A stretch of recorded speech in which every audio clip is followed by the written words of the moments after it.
हरे कृष्णा। तत्पश्चात भगवान श्री कृष्ण ने धर्म का निरूपण किया, धर्म का विधान बताया। इसके पश्चात युधिष्ठिर महाराज ने पूछा, भगवान, शुभ और अशुभ की वृद्धि और ह्रास क्रम किस प्रकार होते हैं? भगवान कृष्ण कहते हैं, राजन, तुमने जो धर्म का तत्व पूछा है वह सूक्ष्म, सनातन, दुर्विज्ञ और नित्य है।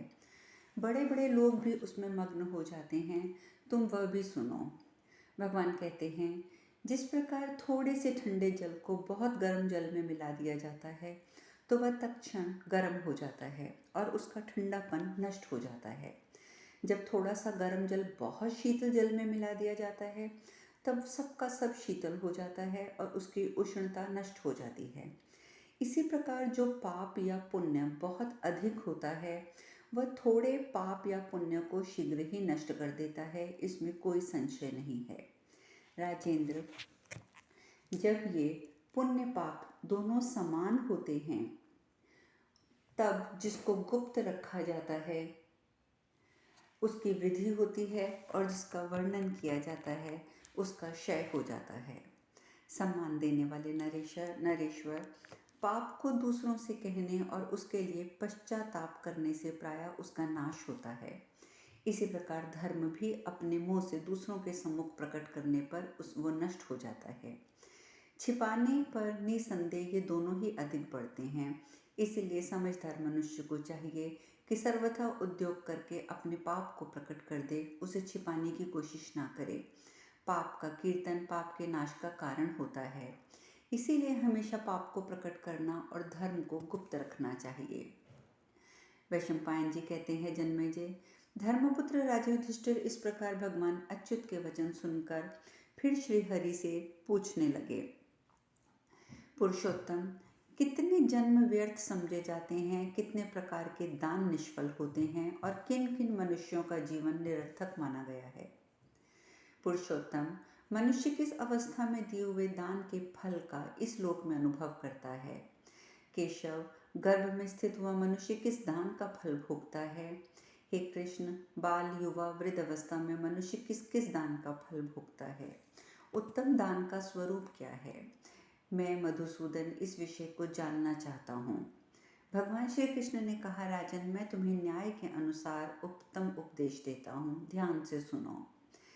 यह विषय परम पवित्र, संपूर्ण पापों को नाश करने वाला है। नरेश्वर, 14 जन्म व्यर्थ समझे जाते हैं।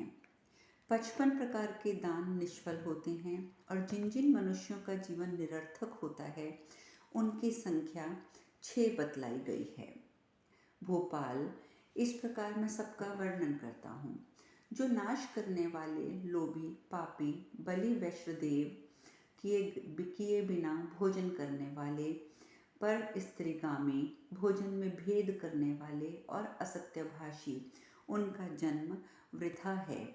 पांडुनंदन युधिष्ठिर, जो बंधु बांधवों को क्लेश देकर अकेले मिठाई खाने वाला है, जो माता पिता, अध्यापक, गुरु और मामा मामी को मारता या गाली देता है, जो ब्राह्मण होकर भी संध्योपासना नहीं से रहित रहता है, जो अग्निहोत्र का त्याग करता है, जो श्राद्ध तर्पण से दूर रहता है, जो ब्राह्मण होकर शूद्र का अन्न खाने वाला तथा जो मेरे, शंकर जी और ब्रह्मा जी के अथवा ब्राह्मणों के भक्त नहीं हैं, वे 14 प्रकार के मनुष्य अधम होते हैं।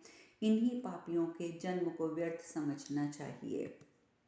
राजन, दान अश्रद्धा और अपमान के साथ दिया गया है, जिसे दिखावा देकर किया गया है, जो पाखंडी को प्राप्त हुआ है, जो शूद्र के समान आचरण करने वाले पुरुष को दिया जाता है, जिसे देखकर अपने ही मुंह से बारंबार बखान किया जाता है, जिसे रोषपूर्वक दिया जाता है, जिसको देकर पीछे से उसके लिए शोक किया जाता है, जो दंभ से उपार्जित अन्न का, झूठ बोलकर लाए हुए अन्न का, ब्राह्मण के धन का, चोरी करके लाए हुए द्रव्य का, कलंकी पुरुष के घर से लाए हुए धन का दान किया गया है, और जो पतित ब्राह्मण को दिया गया है, जो दान वेदहीन पुरुषों को और सबके यहाँ याचना करने वालों को दिया जाता है, जो संस्कारहीन पतितों को तथा एक बार संन्यास लेकर फिर गृहस्थाश्रम में प्रवेश करने वाले पुरुषों को दिया जाता है, जो दान वैश्यागामी और ससुराल में रहकर गुजारा करने वाले ब्राह्मण को दिया जाता है, जिस दान को समूचे गांव से याचना करने वाले कृतज्ञ ने ग्रहण किया हो, और जो दान उपपाती को, वेद बेचने वाले को, स्त्री के वश में रहने वाले को, राज सेवक को, संपत्ति खा जाने वाले को, ब्याजखोर को, अग्निहोत्र न करने वाले को, शूद्र के गांव में निवास करने वाले को, झूठे वेश धारण करने वाले को, सबके साथ कुछ खाने वाले को, नास्तिक को दिया जाता है, वह सब निष्फल हो जाता है। इसमें बात विचारणीय नहीं है। युधिष्ठिर, ये सब विषय लोलुप विप्र प्रणाम ब्राह्मण अधम है, जो ना तो उद्धार कर सकते हैं ना दाता ही। राजेंद्र, उपयुक्त ब्राह्मणों को दिए हुए दान बहुत हों तो भी राख में डाली हुई घी की आहुति के समान व्यर्थ हो जाते हैं। उन्हें दिए गए दान का कुछ फल होता है, दान का जो कुछ फल होता है उसे राक्षस और पिशाच प्रसन्नता से लूट कर ले जाते हैं। युधिष्ठिर, वे सब वृथा दान संक्षेपों में बताए गए हैं। अब जिन जिन मनुष्यों का जीवन व्यर्थ है, मैं उनका भी परिचय देता हूँ। जो नराधम मेरी, भगवान शंकर की और भूमंडल के देवता ब्राह्मणों की शरण नहीं लेते, उन मनुष्यों का जीवन व्यर्थ है। जिनकी कोरे तर्क शास्त्र में आसक्ति है, जो नास्तिक पथ का अवलंबन करते हैं, जिन्होंने आचार त्याग दिया है, जो देवताओं की निंदा करते हैं, वे मनुष्य व्यर्थ हैं। जो नराधम नास्तिकों के से शास्त्र पढ़कर ब्राह्मण और यज्ञों की निंदा करते हैं, वे व्यर्थ हैं। जो मूढ़ दुर्गा, स्वामी कार्तिकेय, वायु, अग्नि, जल, सूर्य, माता पिता, गुरु, इंद्र और चंद्रमा की निंदा करते हैं और आचार का पालन नहीं करते हैं, वे मनुष्य भी निरर्थक ही हैं। जो धन होने पर भी दान और धर्म नहीं करता, जो दूसरों को न देकर अकेले मिठाई खाता है, वह भी व्यर्थ ही जीता है। इस प्रकार व्यर्थ जीवन भी की बात बताई गई है। अब तुम आगे सुनो। तमोगुण से आविष्ट हुए चित्त वाले मनुष्य को जो दान दिया जाता है, उसका फल मनुष्य गर्भावस्था में भोगता है।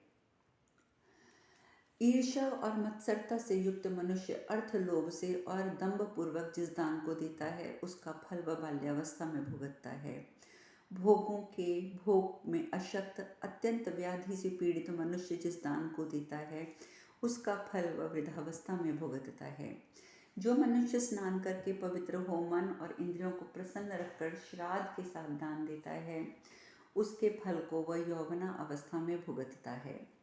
जो स्वयं देने योग्य वस्तु ले जाकर भक्ति पूर्वक सत्पात्र को दान करता है, उसको मरण पर्यंत हर समय उस दान का फल प्राप्त होता है, ऐसा समझो। युधिष्ठिर, दान और उसका फल सात्विक, राजस, तामस भेद तीन तीन प्रकार से बताए गए हैं। उसकी गति भी तीन प्रकार की ही होती है। दान देना कर्तव्य है, ऐसा समझकर अपना उपकार न करने वाले ब्राह्मण को जो दान दिया जाता है, वही सात्विक है। पांडुनंदन, जिसका कुटुंब बहुत बड़ा है, जो दरिद्र है, जो वेद का विद्वान हो, ऐसे ब्राह्मण को प्रसन्नतापूर्वक जो कुछ दिया जाता है, वह सात्विक है। परंतु जो वेद का एक अक्षर भी नहीं जानता, जिसके घर में काफ़ी संपत्ति मौजूद है और जो पहले से कभी अपना उपकार कर चुका है, ऐसे ब्राह्मण को दिया हुआ दान राजस माना जाता है। पांडव, अपने संबंधी और प्रमादी को दिया हुआ फल की इच्छा रखने वाले मनुष्यों के द्वारा दिया हुआ और अपात्र को दिया हुआ दान भी राजस ही होता है। जो ब्राह्मण बलिश्रम नहीं करता, वेद का ज्ञान नहीं रखता, चोरी किया करता है, उसको दिया हुआ दान तमस है। क्रोध, तिरस्कार, क्लेश, अवहेलना पूर्वक और सेवक को दिया हुआ दान भी तमस है। नरेश्वर, सात्विक दान को देवता, पितर, मुनि, अग्नि ग्रहण करते हैं, इससे उन्हें संतोष होता है। राजस दान को दैत्य, दानव, ग्रह, यक्ष और राक्षस उपभोग करते हैं, पितर और देवता नहीं करते। और तमस दान का फल पापी और मलिन कर्म करने वाले प्रेत और पिशाच भोगते हैं। अब तुम त्रिविध गति का भी वर्णन सुनो। सात्विक दानों का फल उत्तम, राजस दानों का मध्यम और तामस दानों का फल अधम होता है। देवी गति को उत्तम समझना चाहिए। मनुष्य गति मध्यम है और तिर्यक योनियां नीच गति हैं। इस प्रकार गतियों को भी 3 प्रकार का माना गया है। दान के उत्तम पात्र अग्निहोत्र ब्राह्मण को जो दान दिया जाता है वह अक्षय बतलाया जाता है। दाता का पाप दान के साथ ही दान लेने वाले के पास चला जाता है और उसका पुण्य दाता को प्राप्त होता है। अतः परलोक में अपना हित चाहने वाले पुरुष को सदा दान देते रहना चाहिए। दरिद्र कुल के ब्राह्मणों को निमंत्रित करके उन्हें निराश न लौटाना, अन्यथा उनकी आशा मारी जाती है। और नरेश्वर, जो मेरे भक्त हों, मेरे में मन लगाने वाले हों, मेरी शरण में हों, मेरी पूजा करते हों, नियम पूर्वक मुझ में लगे हों, उनका यत्न पूर्वक पूजन करना चाहिए। युधिष्ठिर, अपने उन भक्तों को पवित्र करने के लिए मैं प्रतिदिन दोनों समय संध्या में व्याप्त रहता हूँ। मेरा ये नियम कभी खंडित नहीं होता है। इसीलिए मेरे निष्पाप भक्तजनों को चाहिए कि वे आत्मशुद्धि के लिए संध्या के समय निरंतर अष्टाक्षर मंत्र ओम नमो नारायण का जप करते रहें।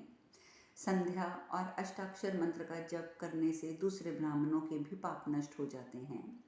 महाभारत, मनुस्मृति, अंगों सहित चारों वेदों, आयुर्वेद शास्त्र ये 4 सिद्ध उपदेश देने वाले हैं। अतः तर्क के द्वारा इनका खंडन नहीं करना चाहिए। धर्म को जानने वाले पुरुष को देव संबंधी कार्य में ब्राह्मणों की परीक्षा नहीं करनी चाहिए।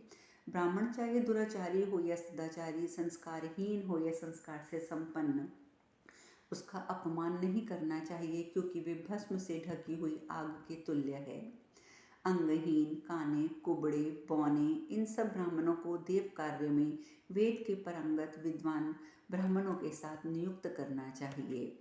कुंती नंदन, सारे प्राणियों में धर्म रूपी खजाने की रक्षा करने के लिए साधारण ब्राह्मण भी समर्थ है।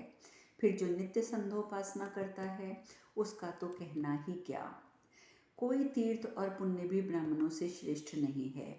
मेरे भक्त ब्राह्मण को दान देकर उसकी पूजा करने, सिर झुकाने, सत्कार करने, बातचीत करने अथवा दर्शन करने से मनुष्य को दिव्य लोक में पहुंचा देते हैं। जो मेरे भक्त हैं, जिनके प्राण मुझ में लगे हैं, जो मेरी महिमा का गान करते हैं, मेरी शरण में हैं, जिनकी उत्पत्ति शुद्ध रज और वीर्य से हुई है, ऐसे लोगों के घर पर स्वयं उपस्थित होकर भक्ति पूर्वक विशेष रूप से दान देना चाहिए। यह दान साधारण दान की अपेक्षा करोड़ गुना अधिक फल देने वाला है।